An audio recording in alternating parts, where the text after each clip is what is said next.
Oi, tudo bem? Meu nome é Giovana e esse é o Papo Entre a Gente. Aqui, cada conversa é diferente. O tema são as pessoas e, claro, o papo entre a gente. Prepare-se para um papo descontraído, cheio de insights e boas risadas. E aí, vamos lá? E aí, estamos em mais um episódio do Papo Entre a Gente. Hoje, com ele, que é formado pela UF em Economia, doutor em Administração pelo COPEAD da UFRJ, servidor da Fiocruz e meu pai. Guilherme, se apresente! Oi, Giovana. Eu fiz economia lá nos idos de 1987 na Universidade Federal Fluminense, que fica sediada em Niterói, no Rio de Janeiro. Fiz o doutorado recentemente, concluí em 2022, onde defendi minha tese. E a UFRJ, a Universidade Federal do Rio de Janeiro, que fica no município do Rio de Janeiro. Minha área de estudo é internacionalização dentro da área de business, né?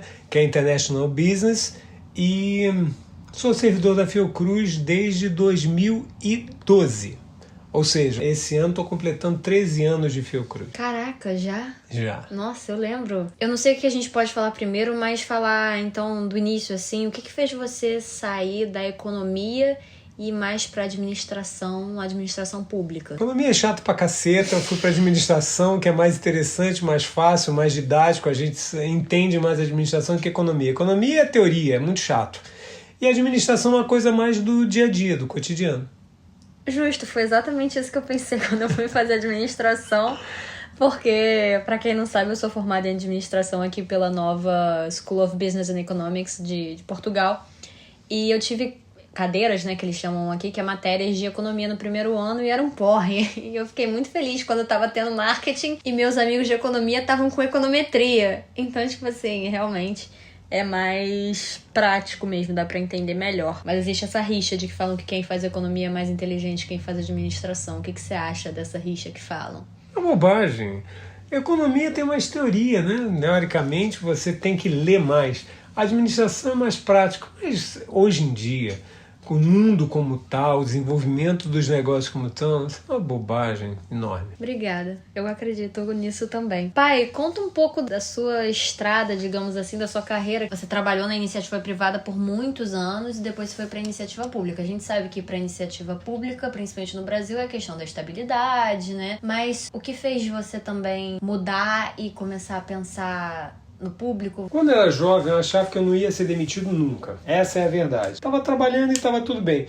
Quando eu cheguei aos 40 anos e fui demitido, aí que eu percebi o que é estabilidade. Antes eu não tinha essa noção. Então, para os jovens que me escutam, é bom pensar nessa questão. Porque a gente nunca sabe o momento que a gente vai ser dispensado, a gente vai ser descartado. E eu achava que era impossível ser descartado. É isso. E eu acho que principalmente no mundo de hoje, que cada vez um emprego, às vezes não é nem suficiente para você se manter, o que você recebe, né? Comprar uma casa. Não, o mundo tá mudando, né, Giovana? Você vê, quando eu era jovem, os valores eram diferentes. A gente tinha o objetivo de ter um carro, mas não tinha Uber, gente. Então não tinha a capacidade que você tem hoje de alguns aplicativos que você pega o carro na rua e sai dirigindo, depois devolve. Não tinha a facilidade de aluguel que você tem hoje. Então, as coisas mudaram muito, os bens de consumo, a percepção da posse dos bens de consumo mudou ao longo do tempo. E isso é interessante por um lado, porque você tem essa liberdade de hoje, por exemplo, eu estou aqui em Portugal alugando uma Mercedes, pagando 56 euros por 10 dias. E antes você não tinha essa capacidade, mas em compensação, você não tem a posse dos meios. Então, se hoje você pode alugar, porque você tem um emprego, e se amanhã você tiver com dificuldade de se colocar, de se posicionar, quando você for mais velho, como é que vai ser? Como é que vai ser a questão da moradia? Hoje você paga aluguel, você tem a rentabilidade do trabalho que você desenvolve. E quando você tiver 60 anos, você vai ter a mesma disposição de trabalhar? Como é que vai ficar a questão da seguridade social? Isso é uma coisa para os jovens pensarem. Não quem tem 20 anos não está nem aí. Mas acontece que o tempo passa e daqui a 40 anos, velho, a gente não sabe como é que vai ser as coisas. Hoje a realidade é muito volátil. A gente sabe que a concentração de riqueza está cada vez maior. Você, quando eu fiz o doutorado, tinha 120 bilionários no mundo. com a tendência de chegar a 90. Isso está acontecendo com a maior concentração de renda. Isso que você vê de inflação e de aumento da guerra dos bilionários, isso está acontecendo, isso é fato. Vai chegar a 90 bilionários no mundo e eles vão determinar o que você come, o que você vive e o estilo de vida seu.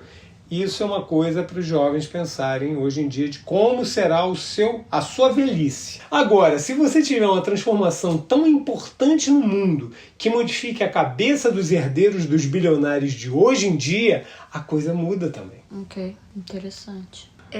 Como é que foi fazer o doutorado trabalhando? Olha, o que dá a idade a gente é maturidade. Quando eu era jovem, eu achava que estudar um porre, tanto que eu levei quase 10 anos para me formar em economia. A gente sabe. A gente sabe disso, né? Mas no doutorado não, eu já tinha maturidade. Então eu fiz as disciplinas de mestrado e doutorado em um ano, o que me dava um volume de estudo gigantesco. Eu estudava 12 horas todos os dias, de domingo a domingo. E o trabalho? Estudava durante o trabalho. Mas como funciona isso no regime público? É possível? É possível, você faz um pouco, estuda e vamos embora. É assim que acontece. Você vai vivendo assim, porque na verdade, como servidor público, eu tinha direito a tirar 4 anos de licença. Mas como minha área é uma área de finanças, eu precisava continuar trabalhando. Existe a flexibilidade. E o doutorado, para a instituição onde eu trabalho, o doutorado é primordial. A gente é estimulado a fazer doutorado, não só financeiramente, como por cobrança dos colegas. E você acha que existe espaço para uma sensibilidade, uma humanização nas áreas técnicas de finanças? Minha filha, enquanto o modelo capitalista continuar do jeito que é, não há. Porque toda vez que você escuta esse tipo de coisa, humanização no trabalho e tal, é uma tentativa de fazer com que as pessoas sejam mais produtivas. A única coisa que o empresário quer, que o dono do capital quer, é ganhar mais dinheiro. Essa é a lógica do capitalismo. Então você não vai esperar de um cara que ganha, ou que tenha 10 bilhões de dólares, que ele queira dividir os 10 bilhões de dólares dele. Ele quer acumular mais, para ele aparecer mais alto na lista da Forbes, das 500 pessoas mais ricas do mundo. É isso que ele quer. Ele não vai abrir mão do que ele tem. Agora, se as próximas gerações vierem com uma mentalidade diferente, talvez mude.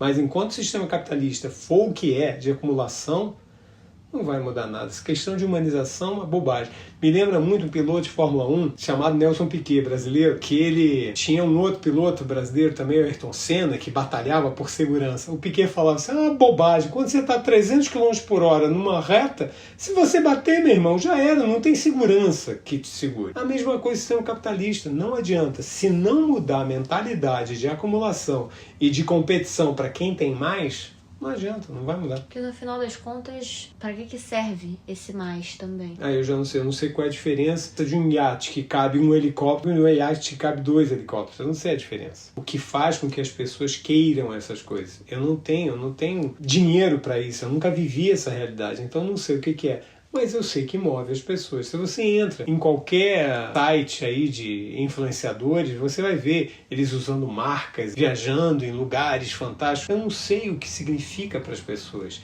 ter esse tipo de conforto e bem-estar físico enquanto você anda na rua e vê uma pessoa pedindo dinheiro porque não tem dinheiro para comer. Ao passo que se você equilibrar e todas as pessoas tiverem condição de sobreviver no mínimo, você vai aumentar o mercado consumidor. E quem sabe, se você aumentar o mercado consumidor, você não vai gerar uma política de bem-estar no mundo todo. Eu me questiono dessas coisas e não há estudo com relação a isso.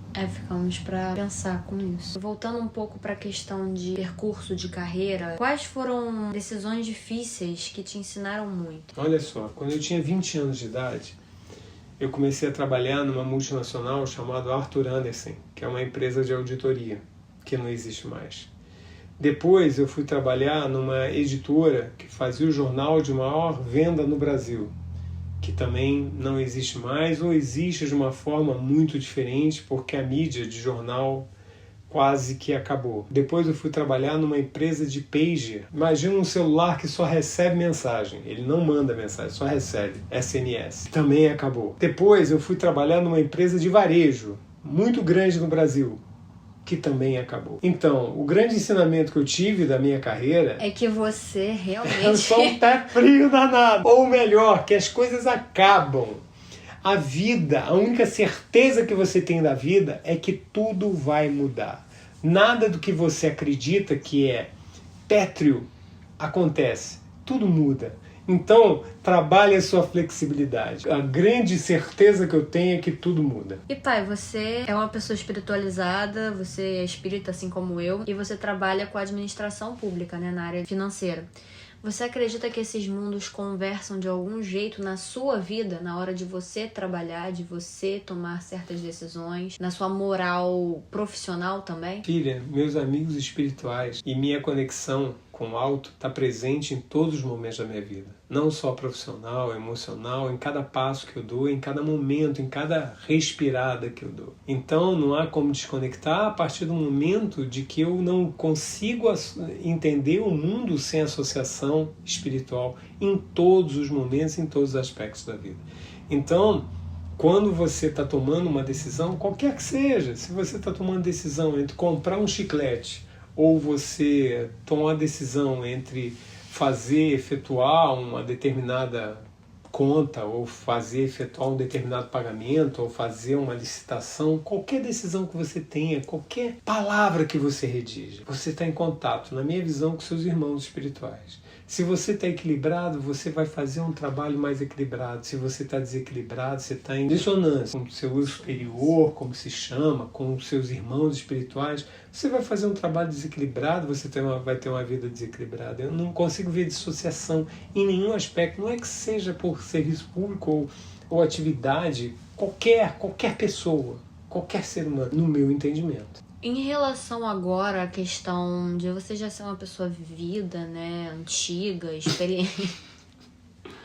Brincadeira. Quem tem filho não precisa de inimigo, né? Não, então, mas é... Pois é, né? Em relação a isso, a ter filhos, você acredita que ser pai, ser mãe, transforma a forma de pensar das pessoas em relação a responsabilidades, escolhas, futuro? Filho, eu não posso falar sobre os outros, mas eu posso falar sobre mim. Eu, quando eu era mais jovem, eu tinha um sono tão pesado, mas tão pesado, que minha mãe tinha medo do prédio cair ou ter um incêndio e eu dormindo sem escutar a gritaria. Depois que você nasceu, minha filha, depois que você deixou de ser bebê e você se levantava da cama, por algum motivo eu já acordava. Para mim foi uma transformação muito grande. A oportunidade que eu tive em ter você e Manuela como filhas me transformou de forma profunda. Porque eu acredito que ser pai e ser mãe é uma missão. E que a gente completa o nosso aprendizado ao você aprender a amar de uma forma tão intensa e tão sem necessidade de ter uma troca ou uma retribuição, e você só aprende isso, no meu ponto de vista, quando você é pai ou quando você é mãe. O meu primo César, né, ele é mestre em medicina tradicional chinesa e ele falou que o chinês só entende amor relacionado a filho, assim que ele entende o amor. E isso para mim foi muito interessante, porque realmente o amor que a gente tem pelo filho da gente é um amor tão sem necessidade de ter qualquer comprovação, que você entrega tudo que você tem. Quanto mais você entrega, você acha que você pode entregar mais, você pode se doar mais, você pode fazer mais, e você não espera nada, rigorosamente nada em troca, a não ser ver a felicidade do teu filho. E isso, para mim, foi importante. Agora, cada um vive a sua vida do jeito que acredita. Nossa, pai, que bonito. Então, se você pudesse deixar uma mensagem final a quem está buscando equilíbrio entre trabalho, propósito, objetivos também, porque às vezes o trabalho é necessário para a gente poder pagar as contas daquele mês, daquele dia, e a gente deixa os objetivos um pouco de lado. Se você pudesse deixar uma mensagem final, qual seria? Olha, trabalhem muito. Trabalho é fundamental. Não tenham preguiça de trabalhar. Trabalhar te define quem você é, define e amplifica as suas virtudes. Agora, busquem trabalhar no que vocês gostam, que vocês acreditem. Eu não trabalhei boa parte da minha vida no que eu gostava. Eu trabalhei porque eu precisava trabalhar. Mas uma coisa interessante, eu sempre gostei de trabalhar. Quando eu fiquei desempregado, foi o período pior da minha vida, porque eu não tinha o meu trabalho. Qualquer um que fosse. Mas se vocês conseguirem encontrar alguma coisa que vocês gostam de fazer, trabalhem. Se dediquem, façam pelo outro, ajudem a quem vocês puderem, se dediquem. É isso. Durante a minha carreira profissional, Tive lugares que eu gostei muito de trabalhar, tive lugares que eu não gostei tanto de trabalhar. Mas durante comecei a trabalhar em 1990, então já se vão 35 anos de trabalho efetivo, sem ser estágio. O meu pior momento foi o momento que eu não trabalhei. Eu poderia estar num lugar que eu não gostava de trabalhar, mas ficar sem trabalhar é a pior coisa. Então, se dediquem, trabalhem o melhor que vocês puderem, porque não pelos outros, não para encher o dinheiro, o bolso do seu patrão, ou o bolso da empresa, o que quer que seja, mas para vocês se sintam bem por estarem fazendo o que vocês estão fazendo. Só isso. É isso aí, que às vezes é difícil, né? Eu mesma já tive a experiência de trabalhar num lugar que eu gosto muito e depois trabalhar num lugar que... Filha, quando eu tinha sua idade, eu me achava com muita certeza. E tinha alguns amigos profissionais que eu respeitava muito e que me falavam isso. Guilherme, você hoje tem muitas certezas. Quando você chegar na minha idade, você vai ter mais dúvidas. E eu não entendia isso. Hoje eu entendo. Eu tenho mais dúvidas do que certezas. E as dúvidas te ajudam a você ser mais brando. Apesar de eu não ser brando, mas você se torna mais brando. Por quê? Porque você tem mais dúvidas daquilo que você faz. Eu tinha muitas certezas, eu tive uma carreira profissional que eu tive muitas promoções, tive uma visibilidade, no que eu entrei eu me destaquei, mas fui demitido também. E eu não acreditava que eu pudesse ser demitido. E aí quando você é demitido e você se vê numa situação de vulnerabilidade, é interessante também. Sua autoestima cai, a sua confiança cai, e aí você não sabe o que fazer, porque todo mês tem conta.